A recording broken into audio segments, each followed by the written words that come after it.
പോകുന്നത് കേസരി ചിക്കൻ കേട്ടോ. അതിന് ബട്ടർ മിൽക്കും കുരുമുളക് പൊടി, കാശ്മീരി മുളക് പൊടി, വെളുത്തുള്ളി പേസ്റ്റ് ഇത് ഞാൻ എല്ലാം കൂടി മിക്സ് ചെയ്തിട്ട് ഒരു 4-5 മണിക്കൂർ നമുക്കൊന്ന് റെസ്റ്റ് ചെയ്യാൻ വെക്കാം കേട്ടോ.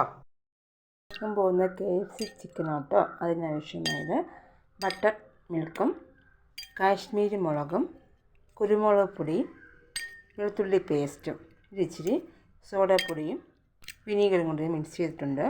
ഒരു 8 മണിക്കൂർ നമുക്കൊന്ന് ഫ്രിഡ്ജിലൊന്ന് റെസ്റ്റ് ചെയ്യാൻ വെക്കാം കേട്ടോ. മണിക്കൂർ കഴിഞ്ഞു കേട്ടോ. ഞാനത് കുറച്ച് കോൺഫ്ലവറും മൈദയും കൂടി കലക്കി അതിൽ ചിക്കനൊന്ന് സ്റ്റോക്ക് ചെയ്യാൻ വെച്ചിട്ടുണ്ട് കേട്ടോ. നമുക്ക് ഓരോന്നും ഇങ്ങനെയായിട്ട് കോട്ട് ചെയ്തെടുക്കാം കേട്ടോ. നന്നായിട്ടൊന്ന് കോട്ട് ചെയ്യാം. അപ്പോൾ ഇതാ KFC ചിക്കൻ റെഡി ആയിട്ടുണ്ട് കേട്ടോ. നല്ല ചൂടോടെ കഴിക്കാനാണ്